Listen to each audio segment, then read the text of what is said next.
কোনো ব্যক্তি কতটা ভালো কাজ করছে এটা একটা অন্য জিনিস, সম্পূর্ণ আলাদা জিনিস। আর কোনো ব্যক্তি একটা কাজ কতটা ভালো করতে জানে এটা সম্পূর্ণ আলাদা জিনিস। ভগবানের নাম বা পরমেশ্বরের নাম যদি বারবার নেওয়া হয় তাহলে আমাদের জীবনে কিছু পরিবর্তন আসে। এই ব্যাপারটাকে একটা উদাহরণের মাধ্যমে বোঝানো যেতে পারে। হাতির সাথে একজন মানুষ থাকে যে হাতিটিকে সব জায়গায় নিয়ে যায়, তাকে মহাব্বত বলে। কিন্তু হাতিদের মধ্যে একটি বদ অভ্যাস আছে। কোনো পোষা হাতি হোক বা আপনার কন্ট্রোলে কোনো হাতি থাকুক, কিন্তু যদি একটু পাগল হয়ে যায় তখন হাতিটি ঘর গাছপালা কিচ্ছু মানে না, সব কিছু ভেঙে গুঁড়িয়ে দিয়ে চলে যায়।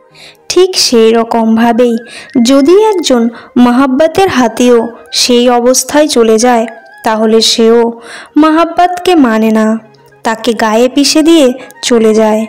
তখন সেই হাতিটি সেটা দেখে না যে সে তাকে কত বছর ধরে ট্রেনিং দিয়েছে, শিক্ষা দিয়েছে, এই সব কিছুই দেখে না। আমাদের ভগবানের সঙ্গে প্রেম, ভালোবাসা, স্বীকৃতি এই সব কিছু নির্ভর করছে শুধু একটা প্রেমের ওপরে। আমরা একে অপরের প্রতি সংসারে যেরকম প্রেম করে থাকি এই প্রেমটা সেই রকমই নয়।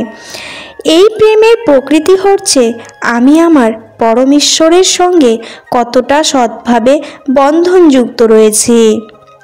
এখানে সততাই হচ্ছে প্রধান ব্যাপার।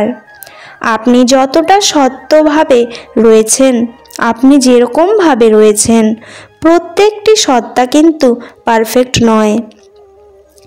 প্রতিটি সত্তার মধ্যে যেমন অনেক ভালো জিনিস আছে তেমন অনেক বাজে জিনিসও আছে। এইবার যে মানুষ এই সত্তাটাকে একত্রিত করে যে আমার মধ্যে যত ভালো এবং যত খারাপ যাবতীয় যা জিনিস আছে সেটার সততাকে নিয়ে যদি ভগবানের কাছে যাওয়া হয় আর সেই সম্বন্ধ, সেই বন্ধন যদি স্থাপন করা যায় তাহলে সেই পাগল হাতি কখনো মহাব্বতকে মারবে না, সে তাকে ছেড়েও যাবে না।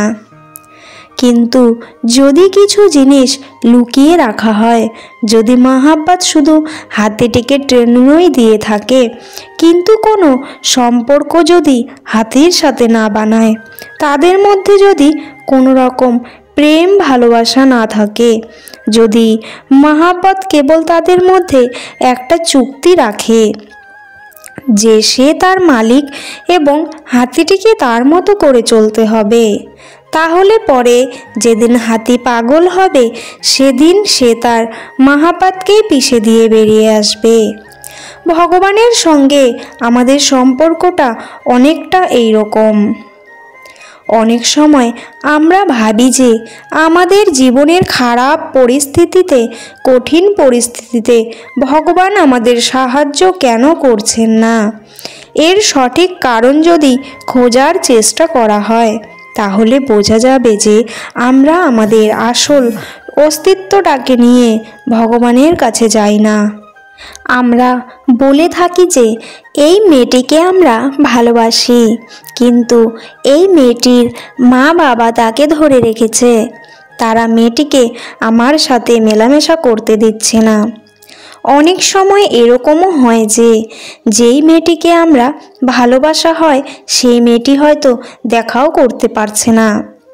আবার এরকমও হয় যে আমি সব কিছু করে বসে আছি তাও আমি কিচ্ছু পাচ্ছি না। এই সব কিছুর সমস্যার সমাধান এটার মধ্যেই আছে যে আমরা সেই বিষয়বস্তুটাকে নিয়ে যতটা প্রেমের মধ্যে রয়েছি ততটা প্রেম আমরা ভগবানের প্রতি রাখিনি।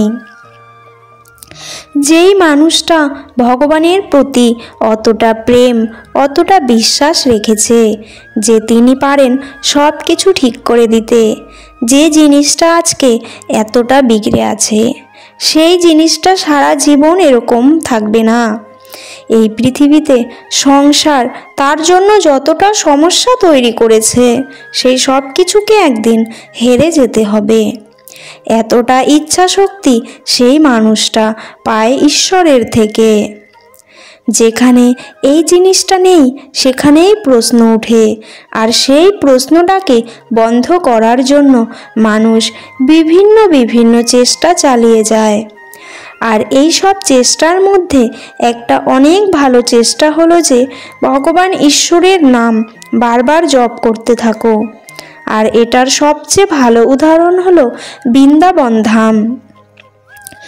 বৃন্দাবনে যত কম সময়ের মধ্যে একটা জায়গায় যতবার রাধে রাধে নাম নেওয়া হয়, সেই নামের উচ্চারণ যত বেশি করা হয়, সেই জায়গাটা তত বেশি পবিত্র হয়ে যায়। যেই জায়গায় মানুষ আর মানুষের মধ্যে প্রেমের বিস্তার অনেক তীব্র গতিতে হয়। এমনকি একজন মানুষ যার সাথে আগে কোনোদিনও আলাপ নেই, তার সাথে সম্বন্ধ এমনভাবে তৈরি হয় যে তার সাথেও আধ ঘন্টা 1 ঘন্টা বসে নিজের মনের কথা বলা যায়। সেই মানুষটার সুখ দুঃখের কথাও শোনা যায়। ভগবান একটা এরকম জায়গা তৈরি করে দিয়েছেন, এরকম মঞ্চ তৈরি করে দিয়েছেন যেখানে আমরা নিজেদের দুঃখ অন্য কোনো আত্মার সাথে শেয়ার করে সেটার সমাধান যদি বার করে নিতে পারি, তাহলে বারবার কোনো ছোটোখাটো কাজের জন্য আমাদের ভগবানের দরজায় গিয়ে দাঁড়াতে হবে না।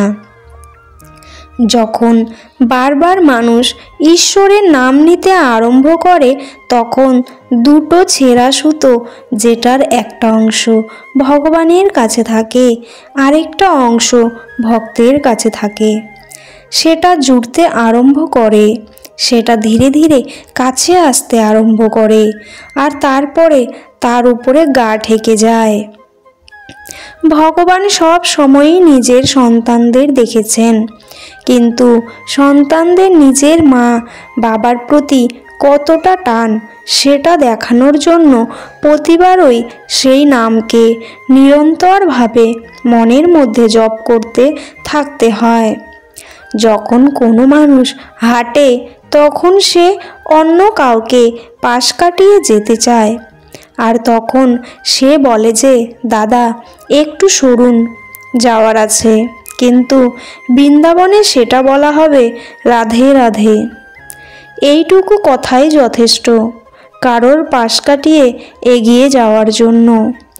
আর এই নাম যতবার উচ্চারণ হচ্ছে, মানুষের দেহের মধ্যে সেই শক্তির সঞ্চার হচ্ছে যেটা সকলের মধ্যেই আছে কিন্তু জাগ্রত নেই। আর সেটা জাগরিত তখনই হচ্ছে যখন আপনি সেই মুহূর্তটাকে উপভোগ করেছেন এবং সেই মুহূর্তের মধ্যে নিজেকেও হারিয়ে দেওয়ার চেষ্টা করেছেন। মানুষের দুঃখ কষ্ট বুঝে তাদের সাহায্য করার জন্য তাদের দিকে হাত বাড়িয়ে দেওয়া উচিত। জীবনে এই জিনিসটা খুবই প্রয়োজন।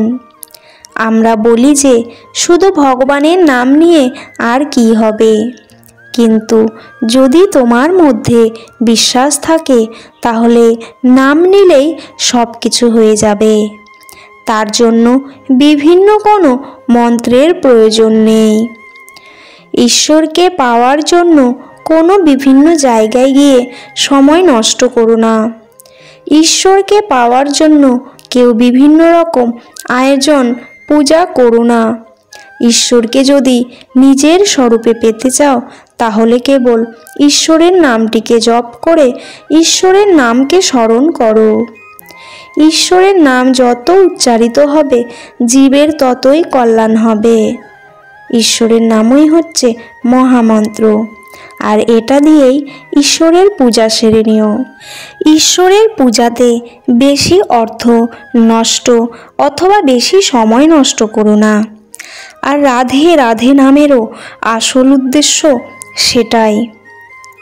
যদি তুমি মন্দিরে সময় দিতে না পারো তাহলে কোনো অসুবিধা নেই, কিন্তু যদি নামটি তোমার মনের মধ্যে সব সময় চলে, তাহলে তুমি স্নান করে আছো কি না, খাবার খেয়েছো, তুমি কি অবস্থায় আছো সেটাতে কিচ্ছু এসে যায় না। যেটা গুরুত্বপূর্ণ সেটা হলো তোমার অন্তর শুদ্ধ আছে কিনা।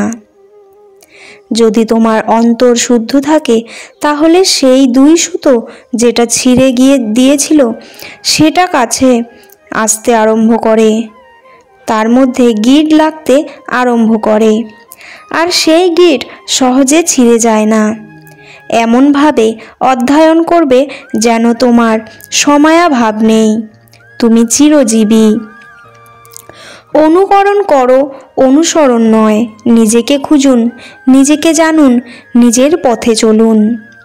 কাউকে জ্ঞান বিতরণের আগে জেনে নিও যে তার মধ্যে সেই জ্ঞানের পিপাসা আছে কিনা। অনাথায় এ ধরনের জ্ঞান বিতরণ করা হবে এক ধরনের জবরদস্তি। জন্তুর সাথে জবরদস্তি করা হয়, মানুষের সাথে নয়। সমস্ত জীব জন্তু ও পশু পাখির জীবনের বেশিরভাগ সময় কেটে যায় নিরাপদ আশ্রয়ের সন্ধান করতে গিয়ে। মানুষের জন্য একটা সত্য, আমরা নিরাপদ আশ্রয় খুঁজি, আর সেটা পাওয়া যায় পরমেশ্বরের কাছে। মৈত্রী দ্বারা ক্রোধকে জয় করবে, সাধুতার দ্বারা অসাধুকে জয় করবে, ত্যাগের দ্বারা ক্রোধকে জয় করবে ও সত্যের দ্বারা মিথ্যাকে জয় করবে। সূর্যের মতো দীপ্তবান হতে হলে প্রথমে তোমাকে সূর্যের মতোই পুড়তে হবে। বন্ধুরা, ভিডিওটি কেমন লাগলো তা কমেন্টে জানাতে ভুলবেন না। বন্ধুরা, আজকের পর্বটি আমি এখানেই শেষ করছি। পরবর্তী একটি নতুন ভিডিও নিয়ে আবার আসব। ততক্ষণ আপনারা ভালো থাকবেন, সুস্থ থাকবেন আর নিজেদের যত্ন নেবেন। আর আমার ভিডিওটি যদি ভালো লেগে থাকে তাহলে অবশ্যই চ্যানেলটি সাবস্ক্রাইব করে পাশে থাকা বেল আইকনটি প্রেস করবেন, যাতে করে আমার ভিডিওগুলি আপলোড করার সঙ্গে সঙ্গে আপনার কাছে আগে পৌঁছে যায়। বন্ধুরা, ভগবানের দর্শন চ্যানেলটি আপনারা চাইলে ঘুরে আসতে পারেন। এখানে ভগবানের সমস্ত অজানা তথ্যগুলি দেওয়া রয়েছে। আশা করছি আপনাদের ভিডিওগুলি ভীষণ ভালো লাগবে। বন্ধুরা, আমার পুরো ভিডিওটি দেখার জন্য আপনাদের অসংখ্য অসংখ্য ধন্যবাদ। তবে যাওয়ার আগে পুরো ভিডিওটি যারা দেখেছেন কমেন্টে জয় শ্রীকৃষ্ণ লিখতে ভুলবেন না। ধন্যবাদ।